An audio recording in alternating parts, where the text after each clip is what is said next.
On our daughter's wedding day, my husband and I saw our picture taped to the gate with a sign that read, "This pair not allowed." We quietly turned the car around and drove home.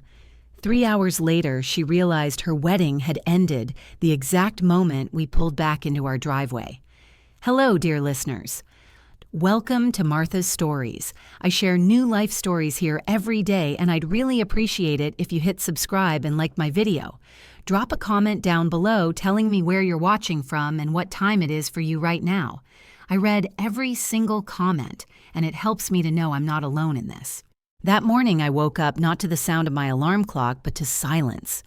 You know, that special ringing quiet that comes before a storm or a huge celebration. For me this day was both.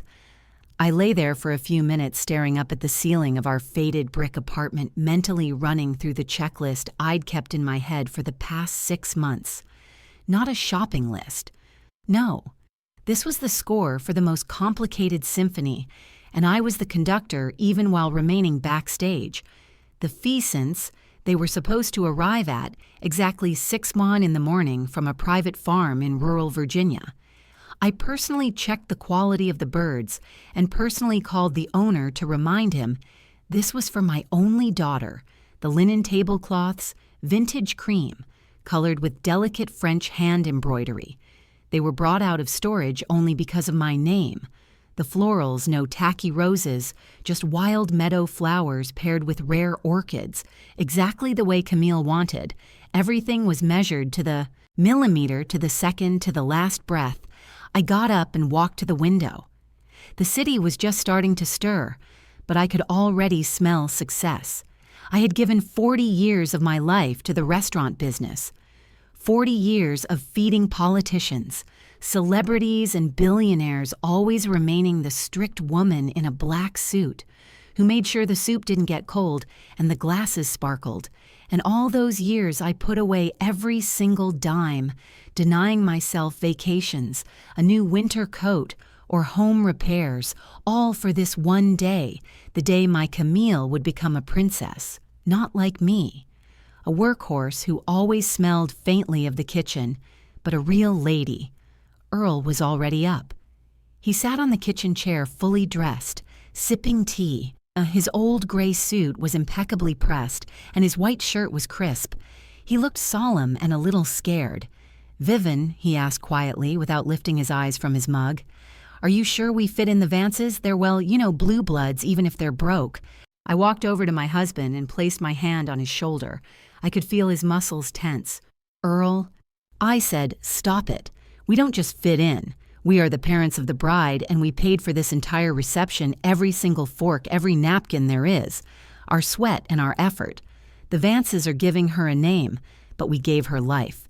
Remember that I put on my best dress, a structured dark chocolate cold dress, long and covering my knees, no excesses, just a simple brooch pinned to the lapel of my jacket. We weren't trying to look richer than we were. Our wealth was in something else, in our dignity, and in the fact that we had made the impossible possible for our little girl. We went down to our car. Our old, faithful Buick LeSabre looked humble compared to the fleet of luxury cars that must already be rolling into the mansion, but the interior was spotless, and Earl drove so carefully, as if he were transporting a crystal vase. The drive out of the city took about an hour. We barely spoke, each lost in our own thoughts. I remembered negotiating with Frank Delgado, an old friend and the owner of that luxurious, historic Hudson Valley mansion by the river. He initially grumbled about being booked solid for 2 years, but when he heard it was my Camille getting married, he just waved his hand for you. "Vivian, I'd pull the moon out of the sky. Take the hall for Saturday. We'll settle up later for old time's sake." Camille, of course, told the groom that these were her connections, that she had practically bought the property. I didn't correct her, let her take pride in it. The result was what mattered. The raw iron gates of the mansion came into view in the distance. My heart started to beat faster. I expected to see the gates wide open, decorated with flowers, smiling valets, and music drifting from the lawn. I had personally approved the guest arrival scenario, but the gates were closed. Earl slowed down, frowning in confusion. "Vivian, why are they shut?" Maybe we're early, or maybe they made a different entrance. No, the entrance is only here. I replied, feeling a chill start to creep inside me. Drive closer. 2. Security guards stood at the massive iron gates. They weren't Frank's people. I knew every member of the estate staff, every guard, every gardener. These two were strangers wearing black uniforms without insignia, their faces stone cold and impassive. They stood with their feet planted wide apart as if guarding a military installation rather than a wedding. We pulled up right next to them. Earl shut off the engine. The silence in the car became thick, taped crudely with duct tape. Right across the central, elegant iron scrollwork of the gate was a large, laminated, posterized printout. I squinted. My vision isn't what it used to be. But I got the gist. Immediately, it was a photograph. Our photograph. Earl's and mine, the very one I had sent Camille in a text message only a week ago.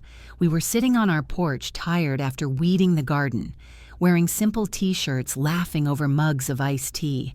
It was a very personal, warm, homey picture that I had sent with the caption, "Love you, sweetheart, can't wait for Saturday." Now that photo was defaced across our smiling faces was a thick, angry red stamp. This pair not allowed security threat entry, prohibited the words hit me harder than a slap. The air caught in my throat. I heard Earl gasp convulsively. Vivian, his voice dropped to a whisper. "What is this? Is it some kind of joke?" A contest I couldn't answer. I just stared at my smile in the photo crossed out with a red X. This wasn't just a no. This was a public renunciation. We had been displayed as criminals, as dirty vagrants, who shouldn't be led across the threshold of a respectable home. And the most terrifying thing, she had given them the photo. No one else had that shot. One of the guards lazily approached the car, not even bothering to bend down to the window. He just tapped his baton on the hood and gestured for us to turn around. Time to go. My gaze slowly traveled upward past the gates to where the facade of the mansion was visible through the linen trees. There on the second floor was a balcony overlooking the driveway, and I saw her. Camille stood at the railing she was wearing.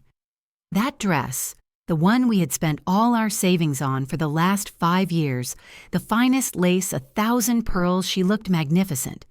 Next to her stood a woman in a wide-brimmed hat, Alberta Vance, the groom's mother. I expected my daughter to see us, to see that shameful sign and rush out, start yelling at the security guards, tearing the filth down. I waited for a look of panic, of confusion, but Camille was smiling. She was looking right at our car. She saw us.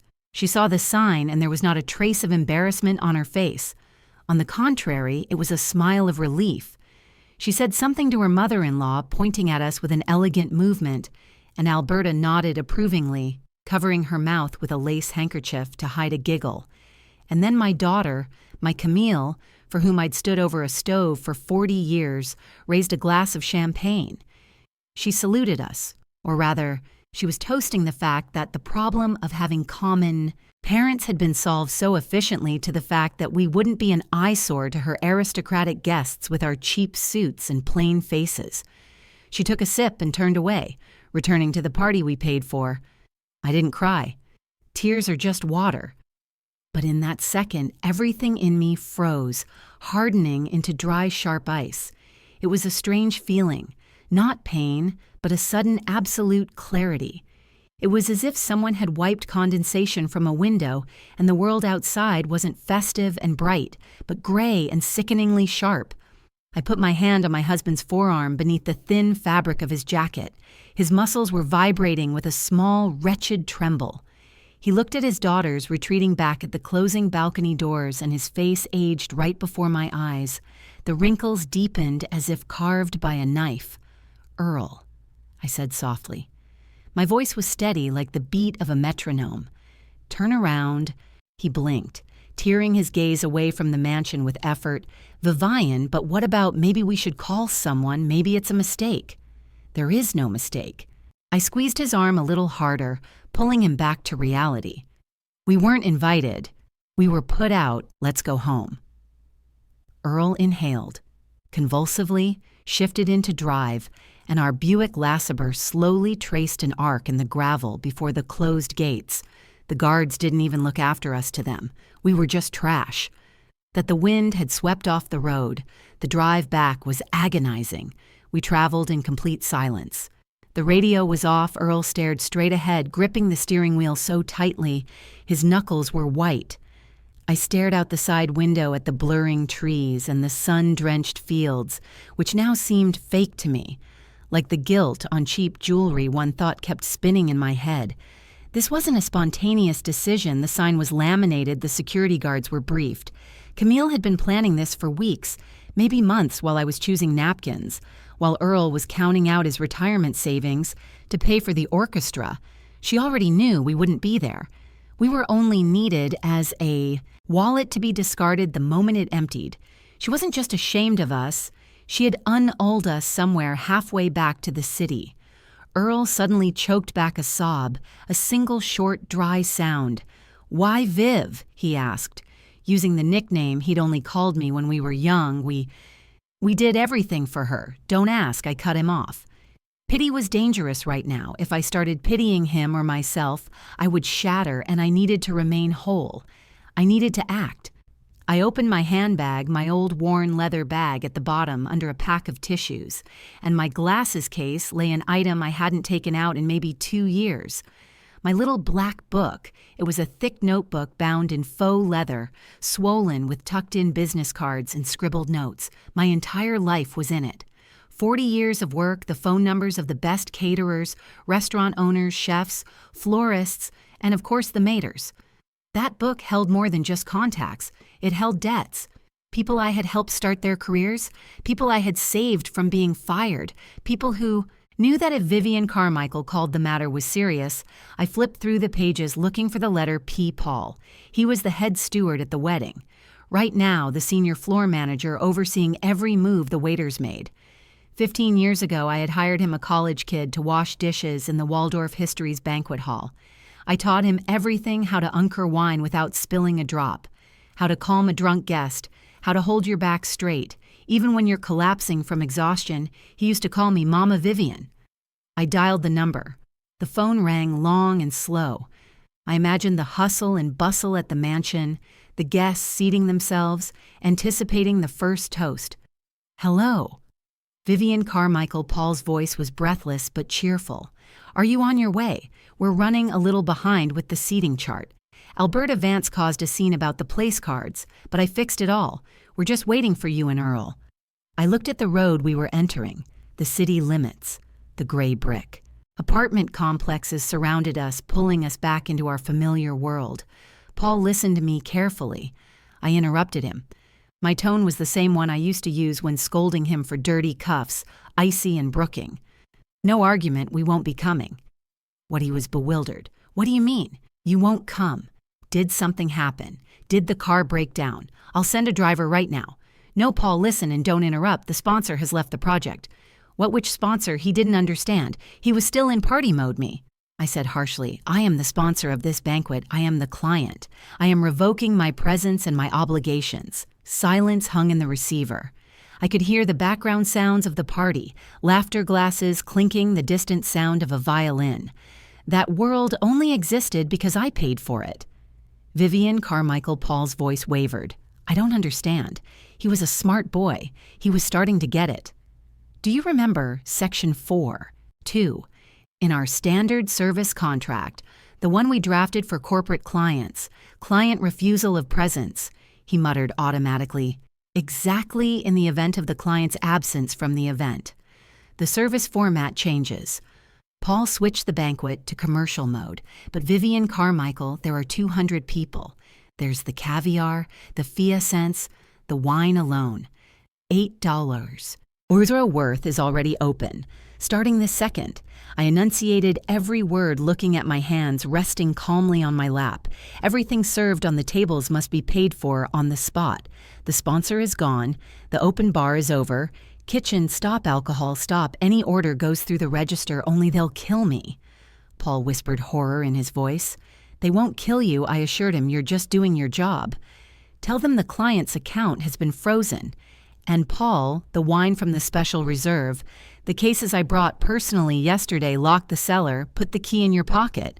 That is my private property, not part of the catering, understood?" He replied in a different tone. The tone of a professional who had received a command in a crisis, switching to cash and carry mode. Should I announce it to the guests? No, let the surprise be gradual.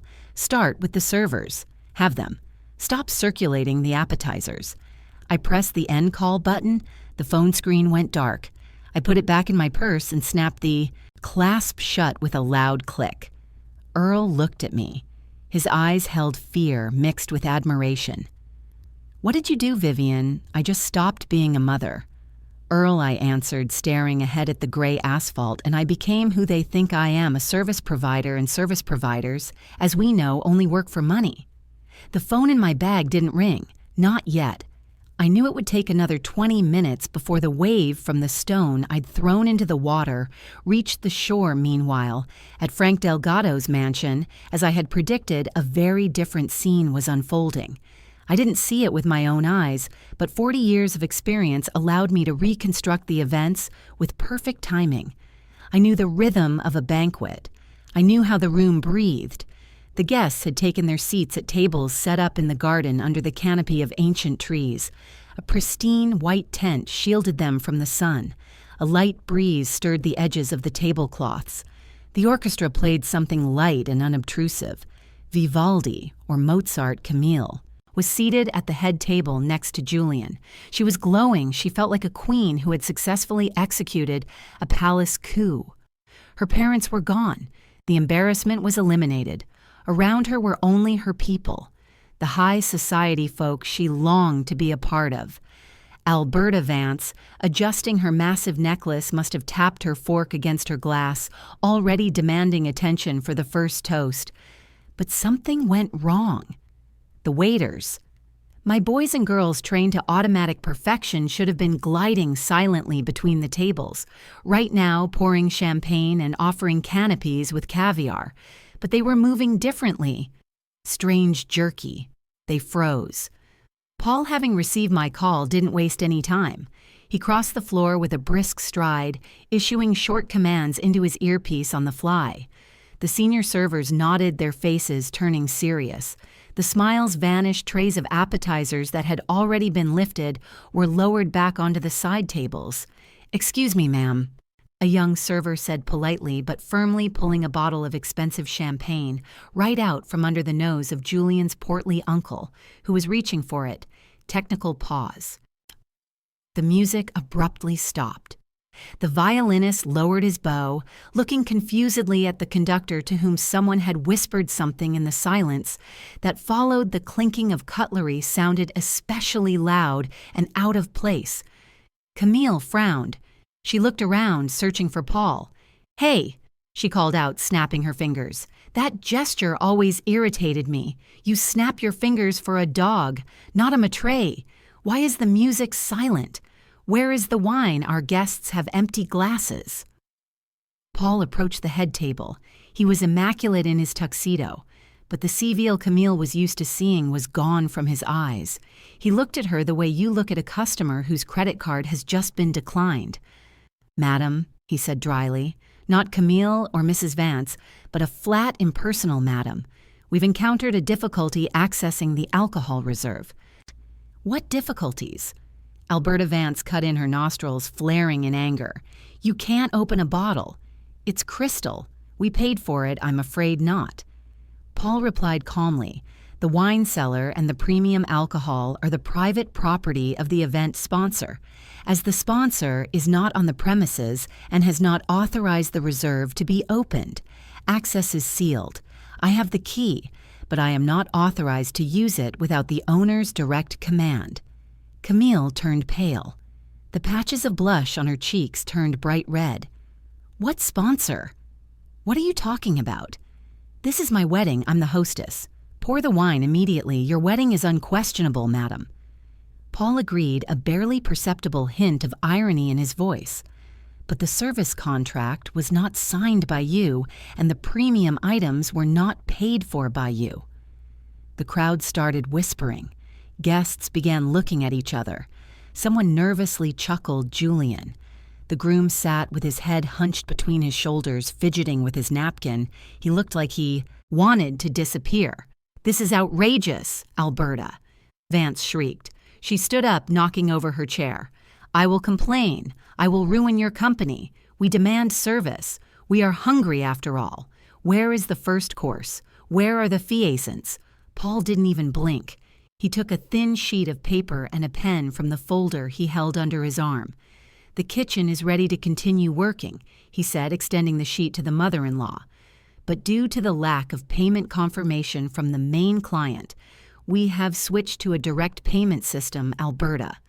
Vance snatched the paper. Her eyes widened. "What is this?" "This is the invoice for the first hour of site rental and the service fee for the erratives."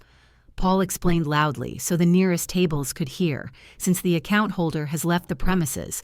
According to the force majeure clause of the contract, payment is transferred to the organizers present. That is to you, the amount due is $4. $0 payment is required. Now please, card or cash. The silence in the garden became absolute. Even the birds seemed to stop singing. $4. €1 for 1 hour, and this was only the beginning. Camille jumped up, gasping for air like a fish thrown onto the bank. "You're lying," she screamed, her voice cracking. "Mom paid for everything. Everything. You're just trying to extort money." I'll call the police." "Call them," Paul shrugged indifferently. "But first I'd recommend calling your mother if she takes the phone until the invoice is paid. Service is suspended. Servers exit the hall at his signal as if by magic. The entire staff, 30 people in white gloves, simultaneously turned and headed for the exit of the tent. They left silently with dignity, leaving the guests alone with empty plates and locked bottles. It was a terrifying sight for high society to be left without servants, without food, left alone with their own helplessness. I imagined Alberta Vance's face at that moment. She was looking at the bill as if it were a death sentence. Her hands were shaking.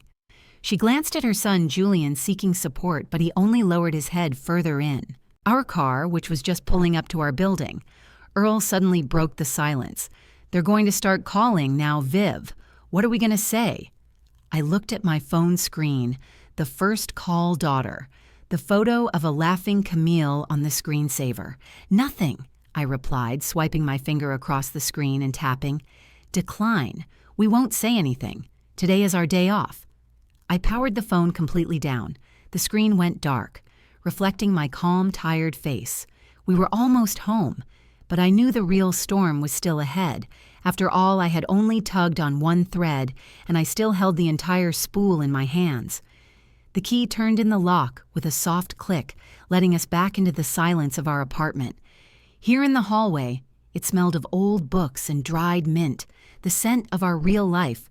The one Camille had tried so hard to erase. Earl and I walked in without taking off our shoes like guests in our own home. He sank onto the ottoman in the entryway, slumping, and buried his face in his hands.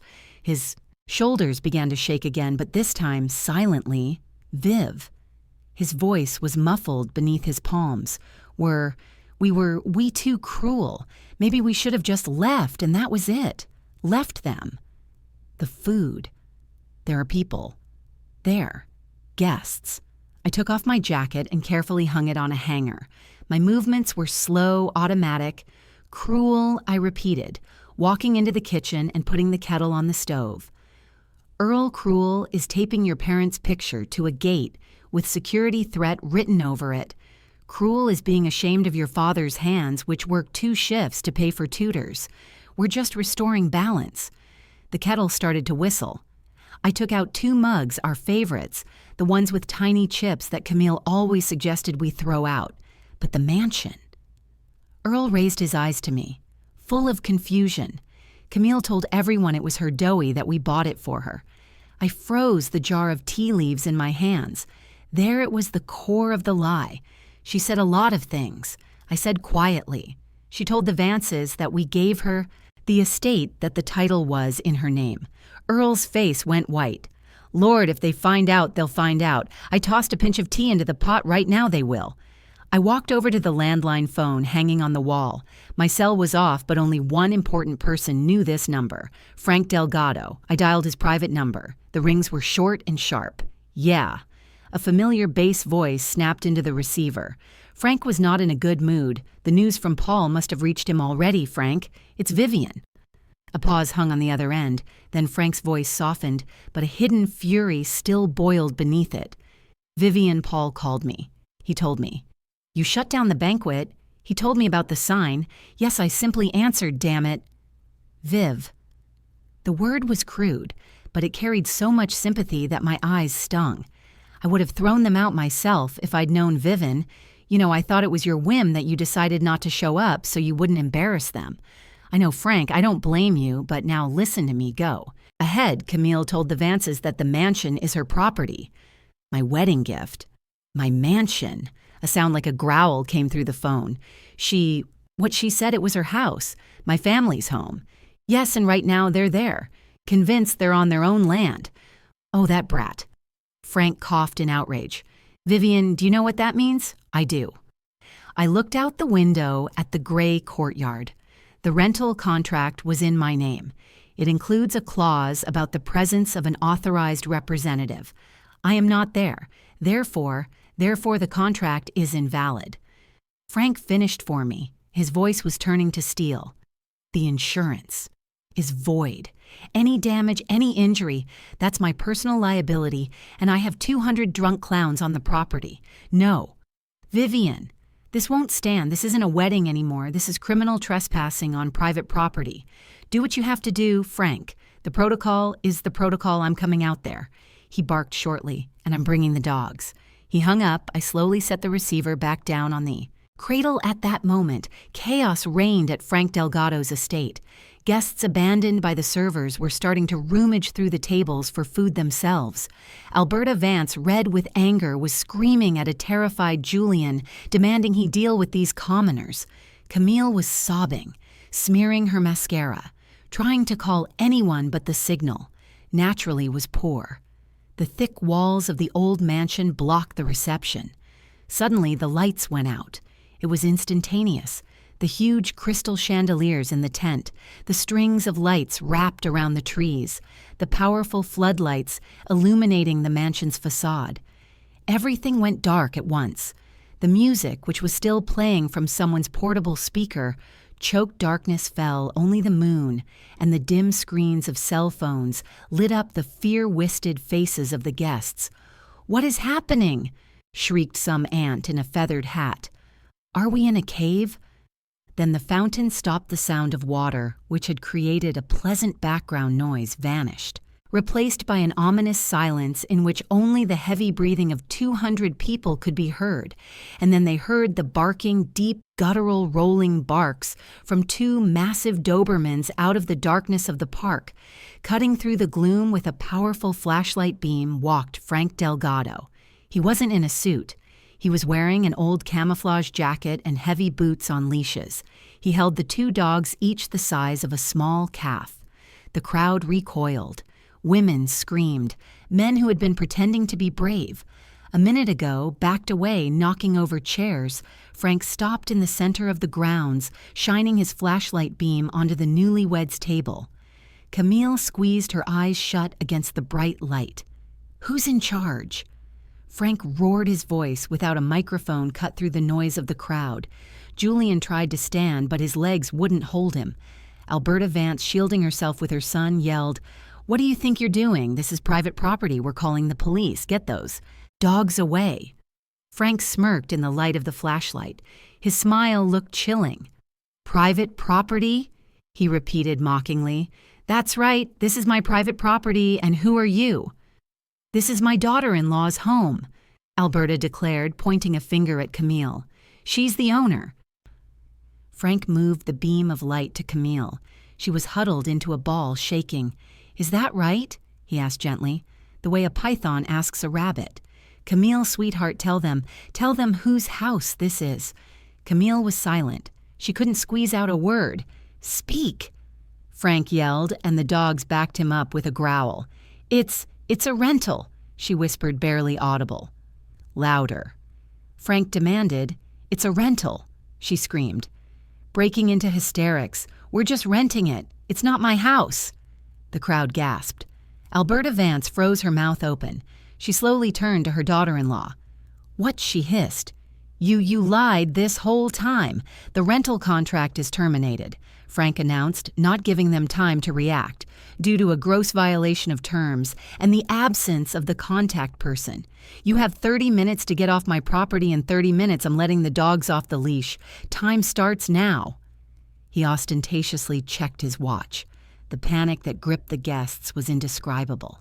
People grabbed their purses, shoved each. Others ran toward their cars, shining their phones at the ground. The aristocrats forgot their manners. They pushed each other in the narrow path, swearing and cursing the wedding. The groom and the bride in the chaos. Julian grabbed Camille by the arm, not gently like a lover, but painfully enough to bruise. "You lied," he yelled in her face, spitting. "You said the house was yours, that your parents have millions."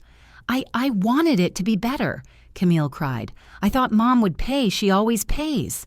"Idiot!" Julian shoved her so hard she fell onto the grass, staining her precious dress.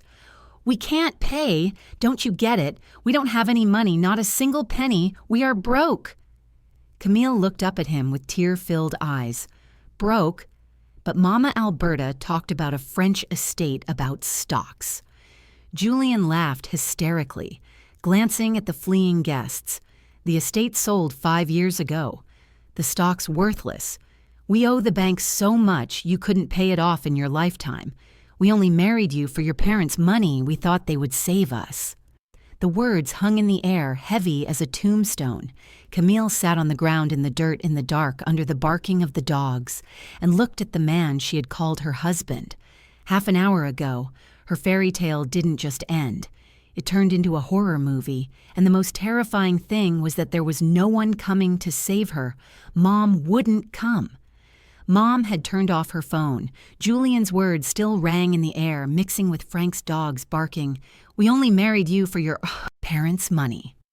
Camille sat on the grass, not attempting to get up. The mud had already soaked into the hem of her dress, turning the delicate embroidery into a gray mess. But she didn't notice. She looked at her husband. Pale, twitchy, his face contorted with malice, and saw him for the first time, not a prince from an old family, but a cornered, pathetic gambler whose bet hadn't paid off. "What did you say?" she whispered, her lips barely moved. "Are you deaf?" Alberta Vance shrieked, looming over her like a vulture. Her hat had slipped to the side, giving her a crazed look. "We're ruined, your father, that cook. We thought he had a chain of restaurants. You said he was the king of banquets. We were counting on your doughy to pay off Julian's debts. And now what? We're being kicked out like dogs, and that bill who's going to pay?" Camille tried to stand, leaning her hand on the ground. "But you're the Vances, the family crest, the history you can't eat." "History?" Julian roared. He grabbed an unfinished bottle of wine from the table which someone had left in their haste and took a greedy swig right from the neck. A red stream ran down his chin onto his pristine white shirt. "My father lost everything gambling. 10 years ago, we live on credit. We mortgaged the condo to buy me this suit and this ring. We thought your parents were a gold mine, silent, hard-working suckers who would give everything for their daughter's happiness." He hurled the bottle into the bushes. The sound of breaking glass made Camille flinch. "And you?" Julian jabbed his finger at her. "You turned out to be just as worthless as us. A pauper.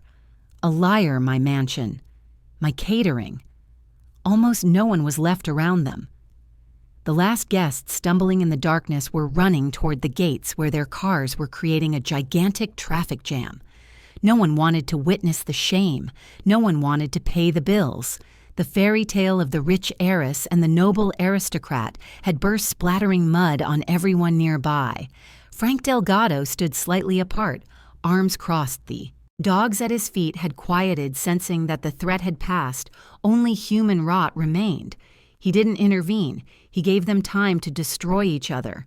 "You have 10 minutes left," he said loudly, looking at his watch. "Then I'm locking the gates. Anyone who doesn't make it is sleeping in the woods." Alberta Vance grabbed her son's arm. "Julian, let's go. We have to leave. We still have to deal with the bank." And her. Julian gestured to Camille, who was still sitting on the ground, hugging her knees. "Let her rot here." The mother-in-law threw over her shoulder. "She lied to us. She ruined our lives." They turned and walked quickly toward the exit without a single backward glance. Camille was left alone in the dark in the dirt, in a silence broken only by the sound of receding cars. She slowly got up. Her legs were shaking, the dress heavy with mud, and tears weighed her down. She looked around, empty tables, overturned chairs, broken glasses, the ruins of her ambition, and suddenly she understood my parents. They knew Mom knew. She snatched up her phone. Her trembling fingers dialed the number. "The subscriber you are trying to reach is temporarily unavailable." She screamed. It was a scream. Not of pain, but of rage. She hurled the phone onto the grass, then immediately grabbed it again. She had to get to them. She had to make them fix everything Mom always fixed, everything Mom always found a way out. Mom couldn't leave her like this. She ran toward the exit, barefoot on the gravel, having lost her high heels in the scramble. Not feeling the pain, she burst through the gates and saw a taxi dropping off a late arrival. A photographer, apparently, who was just showing up now. "Stop!" she screamed, throwing herself toward the car. "Take me to the city immediately." The driver looked nervously at the disheveled woman in the dirty wedding dress. "I'll pay!" she cried hysterically, yanking the door handle. "Double fare, triple, just get me out of here." She gave the address our address while Camille sped toward the city. Earl and I sat in our kitchen. The kettle had long since gone cold, but we hadn't touched our mugs. Earl was looking out the dark window. "Viv," he said softly. "You know Julian, he's a gambler.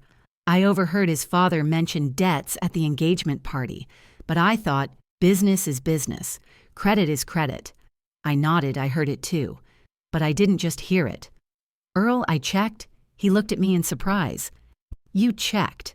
Of course, the first time Camille brought him around, I called a friend of mine at the bank, the one whose son's wedding I organized last year. I asked her to run a background check on the Vance name and blacklisted. I signed their credit. History is ruined assets. Seized, they are bankrupt. Earl officially bankrupt. They were looking for a life raft and found our daughter, and you kept silent.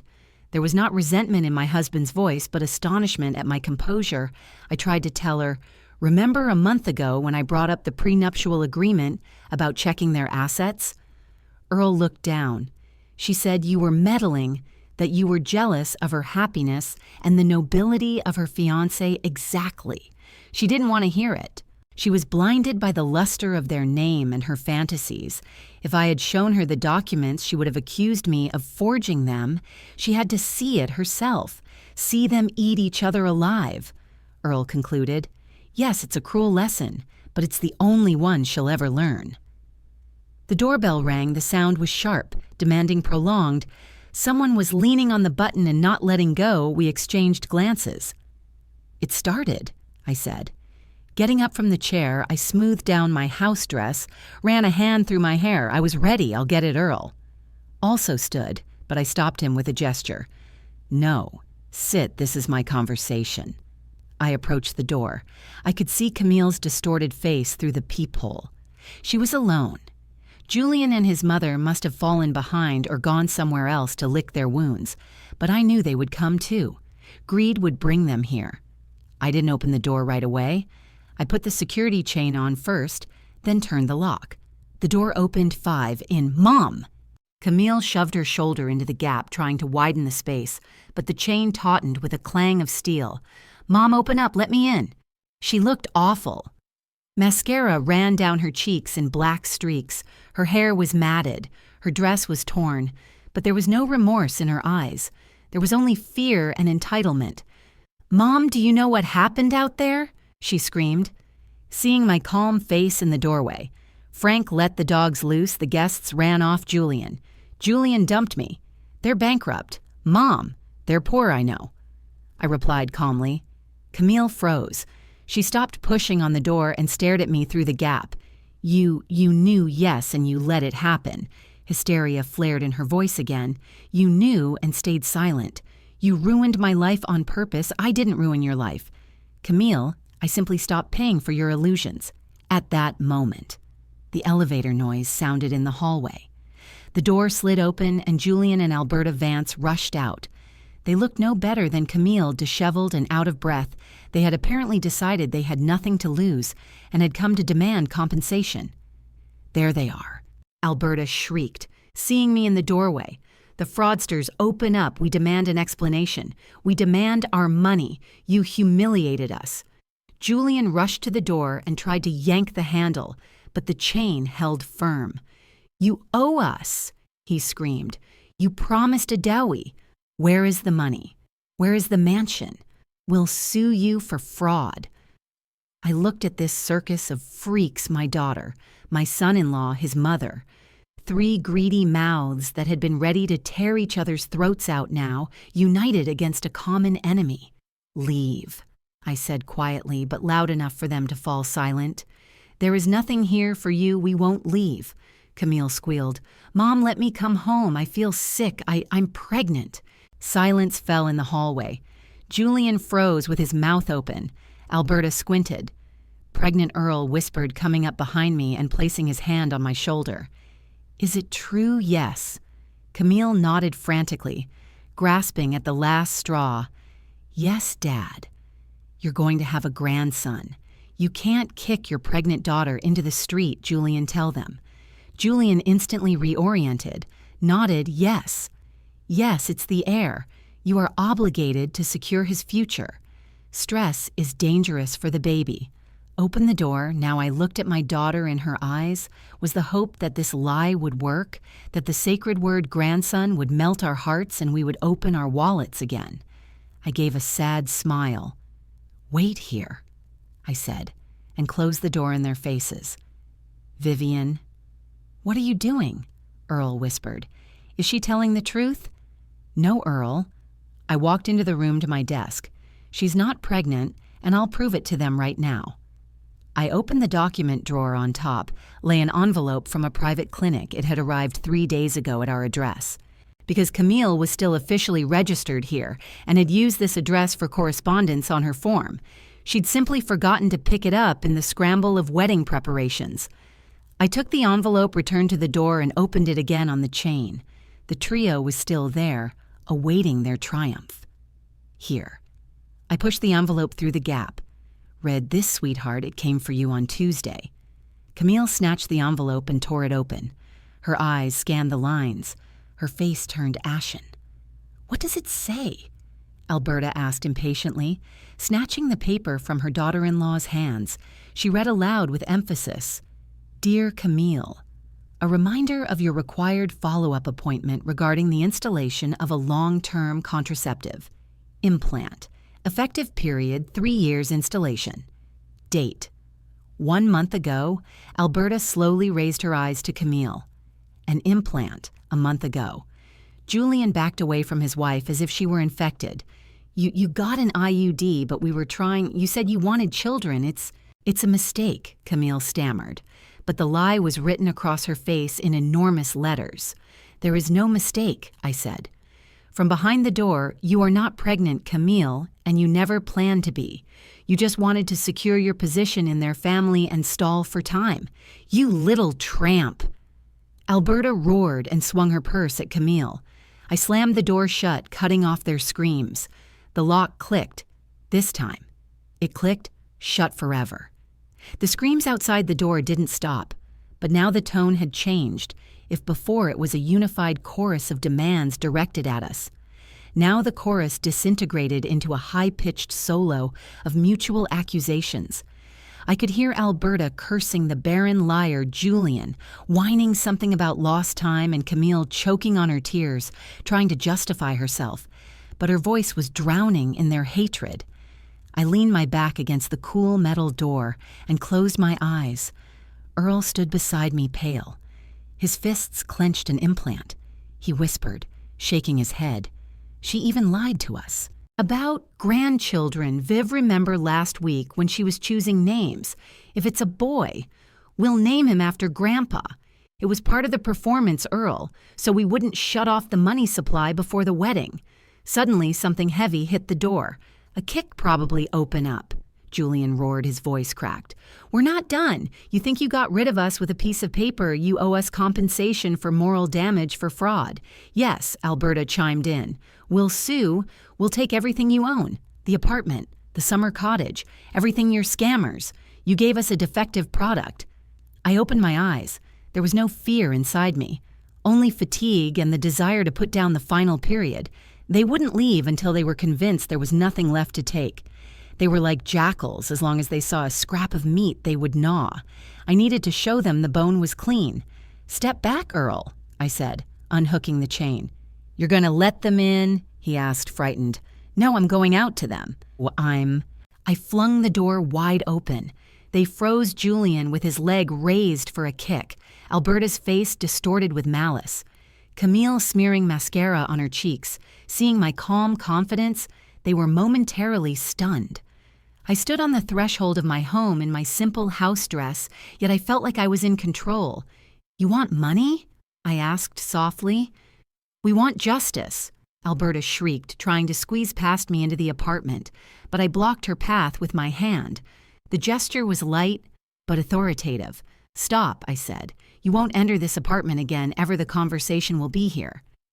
Justice, I gave a wry smile. Fine, let's talk about justice, Julian. Your debts total $1. $5 million, I saw the bank statement. Your mother mortgaged her family jewels back in '98. You are broke. Julian turned pale, his eyes darting back and forth. Where did you get that slander?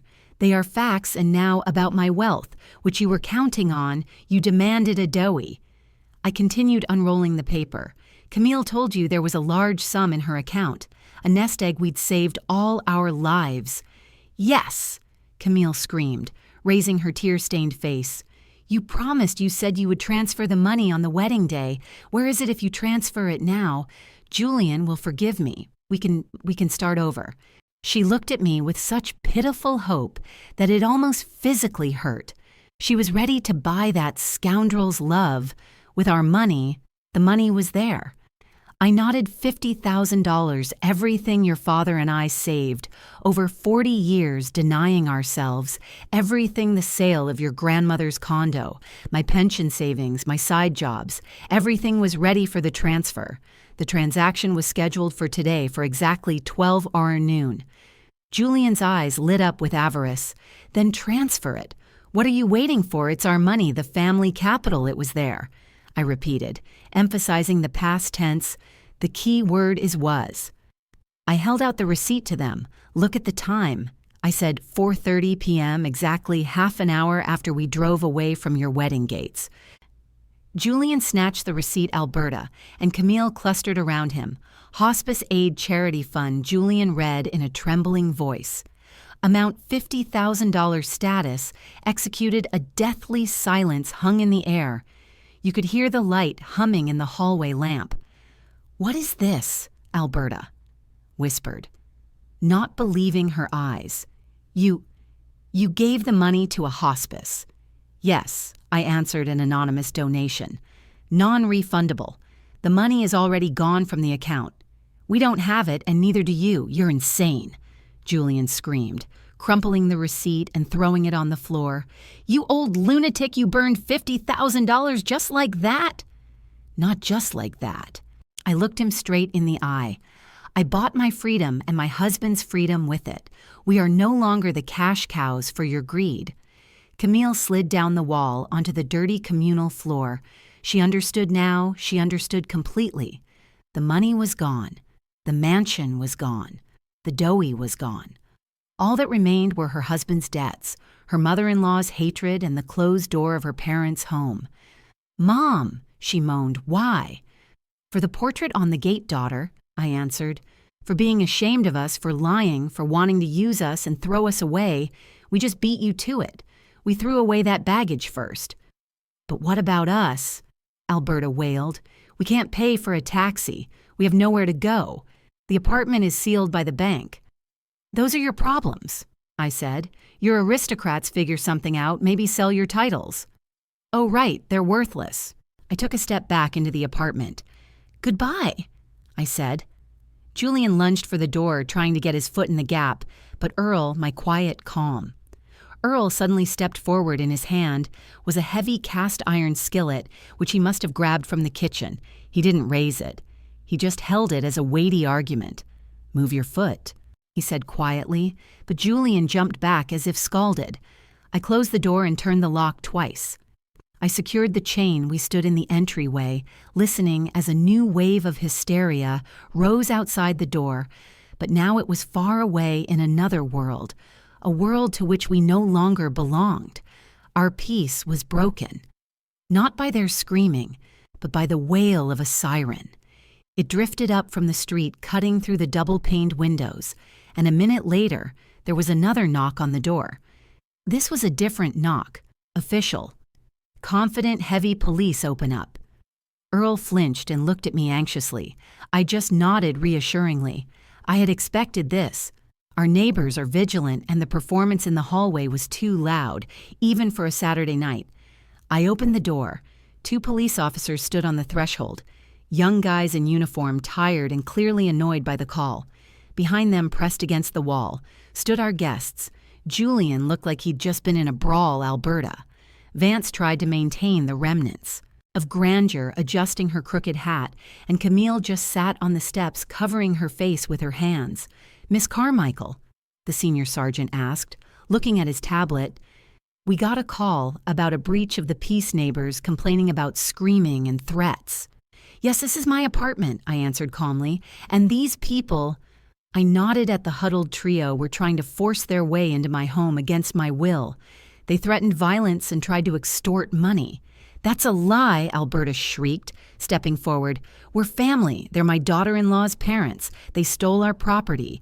They're scammers. Officer, arrest them. They stole the money promised by the marriage agreement." The officer sighed wearily. "Family disputes are the least favorite kind of call for any patrol officer, ma'am. Calm down. What agreement do you have?" "Documents."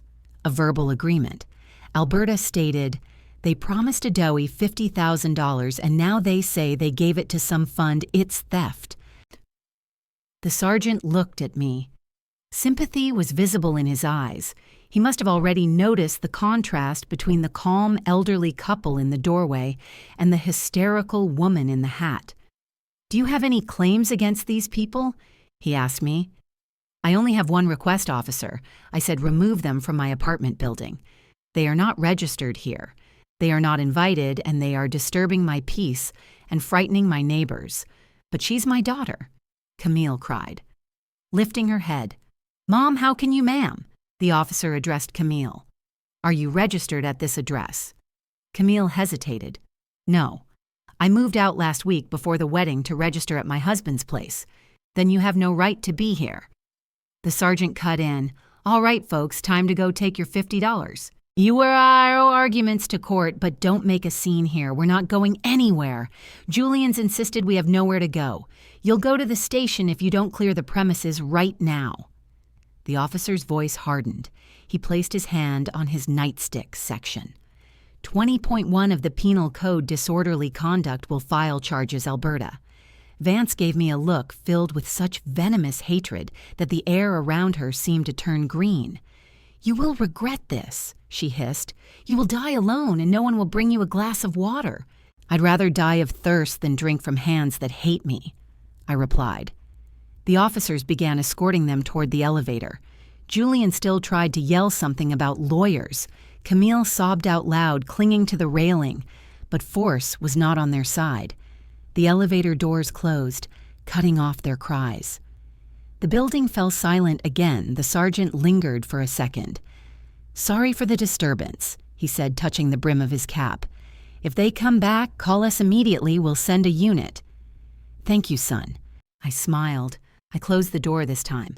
I didn't just lock it. I closed a chapter of my life. We returned to the kitchen. Earl sat down at the table and looked at the clock. Almost 5 hours in the afternoon. He said aimlessly, "And we haven't eaten lunch, and we won't." I replied, walking to the refrigerator. "We have more important things to do." "What things?" he asked. Surprised court lawyers. No Earl travel. I took a bottle of vodka out of the freezer, the one Earl kept for a rainy day. But today wasn't a rainy day. Today was a day of liberation. I poured 2 shots. Drink I commanded to a new life. Earl drank it, choked and wiped his mouth with his sleeve. Viv? What are you talking about? What trip? We don't have money. You just said the hospice fund. I smiled slightly.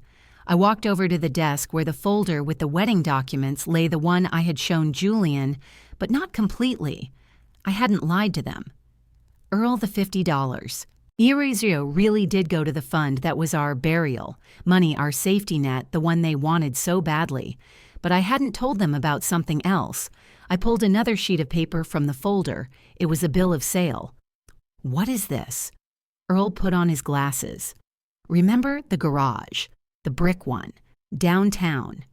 Your father left you, the one we've been renting out as a storage unit for the past 10 years. Yeah, I sold it yesterday. Earl's eyes widened. Sold it, why? Because we don't need it, and we need the money. But not for Camille, and not for the fund. I laid a glossy brochure I'd been hiding in the same folder in front of him. The cover showed a luxurious train speeding through a snowy wilderness and an inscription in gold letters, the coast to coast, Dreamliner New York to San Francisco. Luxury class. Earl took off his glasses. His hands were shaking. Viv, that's your dream. You've wanted to do that since we were young. Our dream. Earl, remember when we watched that show about the Pacific coast, how you wanted to see the ocean. But that's crazy expensive. The garage, I cut him off. It cost exactly as much as 2 first-class sleeper tickets, with full board and excursions. Departure is tomorrow at 8 hours sharp from Grand Central Station. Earl was silent. He looked at the brochure, then at me, then at his empty glass. A tear rolled down his cheek. But what about Camille? He asked softly. How can we just abandon her? She's going to be destitute. She won't be destitute, I said harshly. Grown adults with arms and legs don't become destitute. Let her learn to live. Let Julian go. Work as a moving man. Let Camille go. Be a waitress. I started by washing dishes and the crown didn't fall off my head. It will be good for them. And we. Earl, we've done our part. We raised a daughter. We gave her an education. We tried to give her a wedding. She chose her path, and we will choose ours. I picked up the phone from the table. The screen blinked with a notification. One message from Frank Mansion. His clean trash is gone. Your wine is safe in. The cellar waiting for better times. You are a rock, Vivian. I respect you. I smiled. Pack your bags, Earl, I said, feeling an incredible lightness in my body. We don't have much time. The train won't wait. Earl slowly stood up. He straightened his shoulders for the first time all day. Maybe in years he looked not like a tired old man, but like a man with a purpose. The fishing rods, he asked suddenly with boyish excitement. Can I bring the fishing rods? We'll be near the Pacific. You can? I laughed. You can bring everything, Earl. Now we can do anything. Night fell over the city like a soft blanket. But in our apartment, the lights were on in every window. We didn't sleep, we packed. It was a strange process, fitting an entire life into 2 suitcases. Usually getting ready for a trip is a scramble of lists and the fear of forgetting something. But now we moved in a meditative rhythm. We didn't take anything extra, just the essentials, warm clothes for the mountain winds, comfortable shoes, and medication age. After all was taking its toll, and a couple of books, I took a volume of poetry. Earl took a fisherman's guide. I opened the closet in the hallway to get the travel bag, and my gaze fell on the hanger. Hanging there was that dark chocolate-cold dress I had worn that morning. It seemed alien to me now, like a costume from a play long since retired from the repertoire. I ran my hand over the fabric nostalgia. Just a slight surprise, was that really me? Was I really planning to stand in a crowd of arrogant guests catching crumbs of attention from my own daughter? The phone rang again this time. It wasn't Frank or Camille. The number was unfamiliar. Hello. I held the phone to my shoulder, folding a sweater. Vivian Carmichael. The voice was young, female, and uncertain. It's Lena, the administrator from the hospice. I'm sorry to call so late. We just saw the deposit for $50. Ay, waro. It's a mistake. I paused. No, Lena, I said softly. It's not a mistake. It's a gift. The young woman started to cry. I could hear her sniffing. You have no idea. Our roof was leaking in the third wing. We didn't know how we were going to pay for pain medication next month. You saved us. Can we write about you? Can we put up a plaque? No. I said firmly, no plaques, no names. Just write from parents who love. That's enough. Thank you. Thank you so much. I hung up, a warmth spread through my soul. Not the scorching pride I felt while organizing the wedding, but a quiet, steady warmth like that of a wood stove on a winter day. This money didn't go toward caviar for people who despised us. It went toward silencing someone else's pain. This was right. Earl came out of the bedroom. He was already changed into his traveling clothes, comfortable corduroy pants and a flannel shirt in his hands. He held the fishing rods in their case. Ready? I asked. Ready? He nodded. Viv, what about the picture, the one from the gate? I froze. I had completely forgotten about it as we drove away from the mansion, obeying some impulse I had asked Earl to stop, gotten out and ripped that damn sheet off the gate, crumpled it and thrown it into the back seat. Then at home, I had mechanically carried it into the apartment with my purse. Where is it? I asked. In the trash can. Earl replied, I put it there when you were talking to the police, but maybe we should keep it for memory as a lesson. I walked into the kitchen and opened the cabinet door under the sink. On top of the potato peels lay that wad of glossy paper. The red letters, "This pair not allowed," showed through the creases. I looked at it for a minute, remembering that moment at the gate, the cold in my chest. Camille's laugh on the balcony. No, I said, slamming the door shut. We don't take trash into a new life. Let it rot here. That's the past. Earl, we're going to the future.